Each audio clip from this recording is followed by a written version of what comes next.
Welcome back everyone, আমি Saptaparni from বায়োলাইভ। আশা করি তোমরা সবাই খুব ভালো আছো। তো অ্যাজ ইউ অল নো, আমরা এবিটি এর ক্লাস 12 এর সেমিস্টার 3 এর বায়োলজির জন্য টেস্ট পেপার সলভ করছিলাম। তো অলরেডি আমরা 5টা চ্যাপ্টারে বায়োলজির 17টা সেট থেকে যা যা কোয়েশ্চেন এসেছে সব সলভ করে ফেলেছি, আর বাকি রয়েছে শুধু ফার্স্ট চ্যাপ্টারটা। তো আগের ভিডিওতে অলরেডি আমরা ফার্স্ট চ্যাপ্টার থেকে প্রথম 5টা সেটে অর্থাৎ পেজ নাম্বার 87 অবধি যা যা কোয়েশ্চেন এসেছে সব তোমাদেরকে করিয়ে দিয়েছি।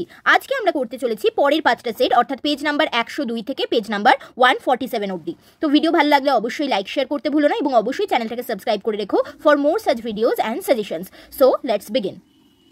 দেখো, প্রথমেই আমরা চলে যাব পেজ নাম্বার 102-এ। ওকে, আর 102-এ তোমাদের সুবিধার্থে আমি কোয়েশ্চেনগুলোকে গ্রিন কালারে মার্ক করে রেখেছি। দেখো, প্রথম কোয়েশ্চেন বলছে 16টি বীজ উৎপাদন করতে কতগুলি মিওসিস বিভাজন প্রয়োজন। দেখো, 16টি বীজ উৎপাদন করা মানে তোমার 16টা স্পার্ম লাগবে এবং 16টা ওভাম লাগবে, তাই তো?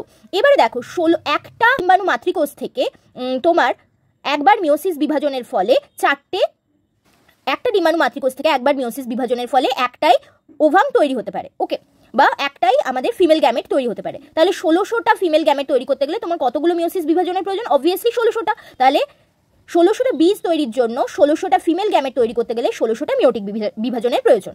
এবার তাহলে আমাদের 16টা স্পার্মেরও প্রয়োজন। এবার এই 16টা স্পার্ম পাওয়ার জন্য বা শুক্রাণু পাওয়ার জন্য বা পুং গ্যামেট পাওয়ার জন্য আমার কতগুলো মিওসিস বিভাজন লাগবে? দেখো, একবার একটা পোলেন মাদার সেলের মিওসিস বিভাজন হলে 4টে পোলেন তৈরি হয়। ওকে, 4টে পোলেন থেকে 4টে মেল গ্যামেট তৈরি হয় যা আমাদের ডিম্বাণুকে নিষিক্তকরণ করতে পারে। আরও 4টে তৈরি হয় যেটা আমাদের নির্ণীত নিউক্লিয়াসকে নিষেধ করে, বাট 4টে এমনিতে মেল গ্যামেট তৈরি হয়। তাহলে বুঝতেই পারছো 4টে মেল গ্যামেট তৈরি হয় একটা মিওটিক ডিভিশন থেকে। তাহলে 16টা মেল গ্যামেট তৈরি করতে গেলে তোমার কতগুলো মিওটিক ডিভিশন লাগবে? 1600 ডিভাইডেড বাই 4 মানে 400টা মিওটিক ডিভিশন। ওকে, তো তাহলে 1600টা স্পার্ম বা 1600টা শুক্রাণু তৈরি করতে গেলে টোটাল 400টা মিওটিক ডিভিশন লাগছে। ঠিক আছে, তাহলে 1600টা ডিম্বাণু তৈরির জন্য 1600টা মিওটিক ডিভিশন, 1600টা শুক্রাণু তৈরির জন্য 400টা মিওটিক ডিভিশন। সো কটা টোটাল মিওটিক ডিভিশন লাগছে? 400 + 1600 2000টা মিওটিক ডিভিশন লাগছে। So correct answer option B 2000। Okay, বুঝতে পেরেছো? নেক্সট বলছে, দেখো এর মধ্যে কোন উদ্ভিদটি সহবাসী এবং একই উদ্ভিদে গেইটেনোগ্যামিও হয় আবার জেনোগ্যামিও হয়। গেনোগ্যামি মানে হচ্ছে যেখানে একই উদ্ভিদের দুটো ফুলের মধ্যে পরাগযোগ ঘটছে। ওকে, আবার জেনোগ্যামি মানে হচ্ছে যে যেখানে দুটো ভিন্ন উদ্ভিদের ফুলের মধ্যে পরাগযোগ ঘটছে। তো আবার উদ্ভিদটা বলেছে সহবাসী উদ্ভিদ। এখানে যে অপশনগুলো আছে তার মধ্যে ভুট্টার ক্ষেত্রে এটা দেখা যায়। সো কারেক্ট অ্যান্সার হচ্ছে অপশন সি।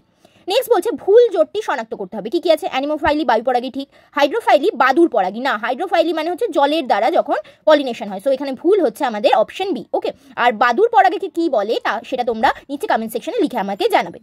নেক্সট বলছে, দেখো ডিম্বক রন্ধ্র থেকে শুরু করে ডিম্বক মূল অবধি একটি নিষিক্ত ভ্রূণস্থলী বলেছে। ওকে, বিভিন্ন অংশগুলি সাজাও। তো দেখো, একদম ডিম্বক রন্ধ্রের দিকে থাকে হচ্ছে সহকারী কোষ। তো নিষেক যেহেতু হয়ে গেছে সেটা এখন বিনিষ্ট প্রায়।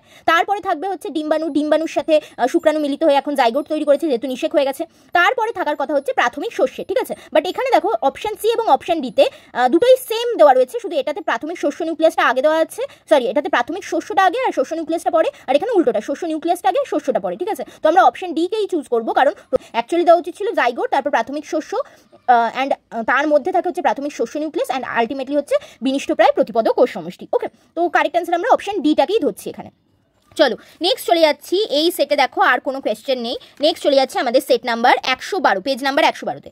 প্রথম কোয়েশ্চেন বলছে একটি গুপ্তবীজী উদ্ভিদের রেণু মাতৃকোষের ক্রোমোজোম সংখ্যা 38। রেণু মাতৃকোষ মানে 2n, 2n = 38 বলেছে।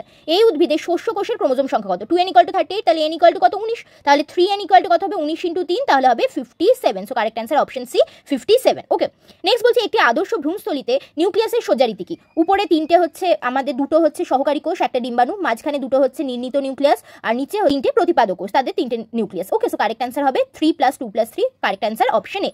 নেক্সট বলছে পতঙ্গ পরাগী ফুলের বৈশিষ্ট্য কি? এদের যে পোলেন হয় সেটা বর্ণযুক্ত হয়, গন্ধযুক্ত হয় এবং ভারী পরাগরেণু হয়। ওকে, সো কারেক্ট অ্যান্সার হবে অপশন এ। চলো নেক্সট চলে যাচ্ছি এই সেটে। আর কোনো কোয়েশ্চেন আছে? হ্যাঁ আছে। দেখো এটা বলছে পরাগথলির ভিতরের স্তরকে কি বলে? ট্যাপেটাম, স্কুটেলাম, কোলিওরাইজার নাকি পরাগপিণ্ড? দেখো স্কুটেলাম, কোলিওরাইজার তো নয়, পরাগপিণ্ড বলে বায়োলজিক্যালি কোনো টার্ম হয় না। তো আমরা এখানে বেনিফিট অফ ডাউটের জন্য ট্যাপেটামকে কারেক্ট করছি। যদিও এটা পরাগথলির, যদি বলতো পরাগ প্রাচীরের ভিতরের স্তর কি, তখন আমি ট্যাপেটাম বলতে পারতাম। অ্যাকচুয়ালি পরাগথলির একেবারে ভিতরের স্তর কি, যেগুলো রেণুধর কলা, ঠিক আছে সেটা, বাট সেটা অপশনে নেই। সো সেজন্য আমরা বেনিফিট অফ ডাউটে ট্যাপেটাম বলছি, কারণ পরাগপিণ্ড বলে বায়োলজিক্যালি কোনো টার্ম হয় না। নেক্সট বলছে ডিম্বক রন্ধ্র দিয়ে পরাগনালী যদি প্রবেশ করে তাকে কি বলা হয়? সেটাকে বলা হয় হচ্ছে পোরোগামী। ওকে, সো কারেক্ট অ্যান্সার হচ্ছে অপশন সি, পোরোগামী। এই সেটে আর কোনো কোয়েশ্চেন নেই। নেক্সট আমরা চলে যাচ্ছি আমাদের পেজ নাম্বার ওকে, নেক্সট আমরা চলে যাচ্ছি আমাদের পেজ নাম্বার 117-তে। ওকে, তো দেখো এখানে কোয়েশ্চেন আছে, অনেকগুলোই কোয়েশ্চেন আছে, দেখে নাও। ফার্স্ট কোয়েশ্চেন বলছে সপুষ্পক উদ্ভিদ সম্পর্কে যে উক্তিটি সঠিক নয় সেটা বলতে হবে। কি কি আছে? পরাগরেণু হলো পুংলিঙ্গধরের প্রথম কোষ, ঠিক। মেগাস্পোর হলো ডিপ্লয়েড, না মেগাস্পোর কিন্তু হ্যাপ্লয়েড, সো এখানে ভুল হবে হচ্ছে অপশন বি, সঠিক নয় হচ্ছে অপশন বি। ওকে, নেক্সট বলছে ট্রিপল ফিউশনে অংশগ্রহণ করে না এর মধ্যে কোন কোষ? পুং গ্যামেটো করে, স্ত্রী গ্যামেটো করে, নির্ণীত নিউক্লিয়াসও করে, কিন্তু সহকারী কোষ করে না, সো কারেক্ট অ্যান্সার এখানে অপশন সি। ফুলের যে অংশ নিষেকের পর পেরিকার্প গঠন করে সেটি কি? সেটা হচ্ছে আমাদের ডিম্বাশয়ের প্রাচীর। ওকে, নেক্সট বলছে অ্যাসারশন রিজনিং এর কোয়েশ্চেন আছে, বলছে ভ্যালিসনেরিয়া এবং হাইড্রিলা জলে বসবাসকারী জলপরাগী উদ্ভিদ, একদম কারেক্ট। রিজন বলছে সকল জলবাসী উদ্ভিদ জলপরাগী হয় না, সব জলবাসী উদ্ভিদ কিন্তু জলপরাগী হয় না, যেমন পদ্মই কিন্তু জলপরাগী নয়, ঠিক আছে, ওটা পতঙ্গ পরাগী, সো এটা কিন্তু ভুল। তাহলে উক্তি ঠিক কিন্তু যুক্তি ভুল। ওকে, সো এখানে কারেক্ট অ্যান্সার হবে হচ্ছে অপশন সি, অ্যাসারশন সঠিক বাট যুক্তি কিন্তু সঠিক নয়। ওকে, তো চলো দেখিনি এই সেটে আর কোনো কোয়েশ্চেন আছে কি না। না, এই সেটে আর কোনো কোয়েশ্চেন নেই। তো নেক্সট চলে যাব আমরা আমাদের পেজ নাম্বার 139-এ। ওকে, তো দেখো এখানে বলেছে ট্যাপেটাম কোথায় লক্ষ্য করা যায়? ট্যাপেটাম দেখা যায় হচ্ছে পরাগধানীর প্রাচীর, এটা পরাগধানীর প্রাচীরের একেবারে ভিতরের অংশ। হেটেরোজাইগোসিটি নিম্নলিখিত কোন প্রকার পরাগযোগের জন্য দায়ী? দেখো যখন ইতর পরাগযোগ হয় তখন হেটেরোজাইগোসিটির চান্স বাড়ে। ওকে, কারণ যেহেতু দুটো ভিন্ন ফুলের মধ্যে, দুটো ভিন্ন গাছের ফুলের মধ্যে পরাগযোগ ঘটছে বলে, তো এখানে তাহলে সঠিক উত্তর হবে হচ্ছে জেনোগ্যামিতে, কারণ জেনোগ্যামি হচ্ছে আমাদের ক্রস পলিনেশন বা ইতর পরাগযোগের পদ্ধতি। ওকে, সো কারেক্ট অ্যান্সার এখানে জেনোগ্যামি। নেক্সট বলছে পরাগরেণু গর্ভমুণ্ডে অঙ্কুরিত না হলে নিষেক সম্পন্ন হয় না, একে ড্যাশ বলা হয়। অপশন কি আছে? হার্কোগ্যামি, হেটেরোফর্মিজম, যৌন অসাজুজ্যতা এবং ডাইকোগ্যামি। দেখো ডাইকোগ্যামি তো নয়, ডাইকোগ্যামি হচ্ছে যখন মেল পার্ট আর ফিমেল পার্ট কোনো গাছের ডিফারেন্ট টাইমে ম্যাচিওর করে, সো এটা নয়। হেটেরোমরফিজম মানে একই গাছে অনেক টাইপের, মানে অন্য দুটো টাইপের বা তিনটে টাইপের ফুল যখন দেখা যায়, ফর্ম মানে রূপ যখন আলাদা হয়। হার্কোগ্যামি হচ্ছে যেসব ফুলে মানে তোমাদের পুংকেশর গর্ভকেশর দুটোই থাকে, কিন্তু সামহাউ এদের অ্যারেঞ্জমেন্ট এমনভাবেই থাকে যে পুংকেশর থেকে পরাগরেণু গিয়ে কখনোই গর্ভমুণ্ডের উপরে পড়তে পারে না, ফিজিক্যাল সেপারেশন হয়, সেটা হচ্ছে হার্কোগ্যামি। তো এই তিনটে নয়, তাহলে সঠিক উত্তর কি হবে? যৌন অসাজুজ্যতা। অ্যাকচুয়ালি হওয়া উচিত হচ্ছে নিষেকের অযোগ্যতা, ঠিক আছে, সেজন্যই কিন্তু পরাগরেণু গর্ভমুণ্ডে পড়লেও অনেক সময় নিষেক হয় না, বাট সেটা এখানে অপশনে নেই, সো যৌন অসাজুজ্যতাই আমরা এখানে বেনিফিট অফ ডাউটে কারেক্ট দেবো। নেক্সট বলছে নিম্নলিখিত কোনটি দ্বিনিষেক পদ্ধতিতে উৎপন্ন হয়? ফুল, ফল, মেগাস্পোর, শস্য, সঠিক উত্তর হবে শস্য। ওকে, তো চলো দেখে নিই এই সেটে আর কোনো কোয়েশ্চেন আছে কিনা। আর একটাই কোয়েশ্চেন আছে বিবৃতি এবং কারণের। বলছে দেখো উভলিঙ্গ ফুলে পুং এবং স্ত্রী স্তবক একই সময়ে পরিণত হয় না, ফলে ইতর পরাগযোগ ঘটে। হ্যাঁ, অনেক উভলিঙ্গ ফুলেতেই কি হয় যে পুংস্তবক এবং স্ত্রী স্তবক একই টাইমে আমাদের পরিণত হয় না, ফলে সেই সব ফুলের ক্ষেত্রে ইতর পরাগযোগ ঘটে।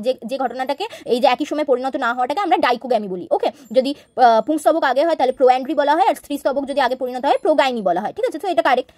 কারণ বলছে উভলিঙ্গ ফুলে পুং এবং স্ত্রী স্তবক একই সময় পরিণত হলেও গঠনগত বৈশিষ্ট্যের জন্যই স্বপরাগযোগ ঘটতে পারে না, একদম কারেক্ট। ডাইকোগ্যামিরই কারণটা এখানে বলা হয়েছে, ঠিক আছে, তো এখানে বিবৃতি কারণ দুটোই ঠিক এবং কারণই বিবৃতির সঠিক ব্যাখ্যা, সো কারেক্ট অ্যান্সার হচ্ছে অপশন এ। ওকে, তো দেখে নি চলো এই সেটে আর কোনো কিন্তু কোয়েশ্চেন নেই। নেক্সট সেটে চলে যাবো এবং আজকে লাস্ট সেট পেজ নাম্বার 147। কি বলছে? কিছু উদ্ভিদের পরাগধানী এবং গর্ভমুণ্ড বৃদ্ধি লাভ করে ও একই সময় পরিণতি লাভ করে। এক্ষুনি বললাম যে একই সময় যদি পরিণতি লাভ না করে তাকে বলি ডাইকোগ্যামি, আর যদি একই সময় পরিণতি লাভ করে তাকে কি বলা হবে? তাকে বলা হবে হচ্ছে হোমোগ্যামি। ওকে, নেক্সট বলছে সেম কোয়েশ্চেন রিপিট হয়েছে। দেখো দ্বিবীজপত্রী উদ্ভিদের ভ্রূণস্থলী নিউক্লিয়াসের বিস্তৃতির রূপ কি হবে? 3+2+3, এক্ষুনি বলেছি কেন সেটা। বৃদ্ধিপ্রাপ্ত পরাগরেণুর বৃদ্ধির জন্য প্রয়োজনীয় পুষ্টি কে প্রদান করে? এটা প্রদান করে হচ্ছে ট্যাপেটাম। নিচের কোন বিবৃতিটি সঠিক বলতে হবে? কি কি আছে? পরাগরেণু এবং ডিম্ব নিউক্লিয়াসের মিওসিসকে জাইগোটিক মিওসিস বলে। সপুষ্পক উদ্ভিদের পরাগনালীতে 3টি পুংগ্যামেট থাকে, না 2টি থাকে। ভ্রূণস্থলীর মধ্যে পুংগ্যামেট এবং ডিম্বাণুর মিলনকে অটোগ্যামি বলা হয়। অটোগ্যামি হচ্ছে একই গাছের সেম ফুলের মধ্যে যে পরাগযোগ সেটাকে অটোগ্যামি বলে, এটাও ভুল। দ্বিবীজপত্রী ভ্রূণ গঠিত হবার সময় হস্টোরিয়াম দ্বারা মাতৃদেহ থেকে পুষ্টিরস সংগ্রহ করে, এটা কিন্তু কারেক্ট, সো কারেক্ট অ্যান্সার এখানে অপশন ডি, হস্টোরিয়াম কিন্তু পুষ্টি সংগ্রহে হেল্প করে। তো দেখে নিই এই সেটে আর কোনো কোয়েশ্চেন আছে কিনা। আরেকটাই আছে, কোয়েশ্চেন নাম্বার 30। বিবৃতি বলছে একটি ব্যক্তবীজী উদ্ভিদের কাণ্ডের ক্রোমোজোম সংখ্যা 2n=32 হলে শস্যের ক্রোমোজোম সংখ্যা হবে 16। না, 2n=32 হলে n= হচ্ছে 16, সো শস্যে হওয়া উচিত হচ্ছে 3×16=48, সো এটা ভুল।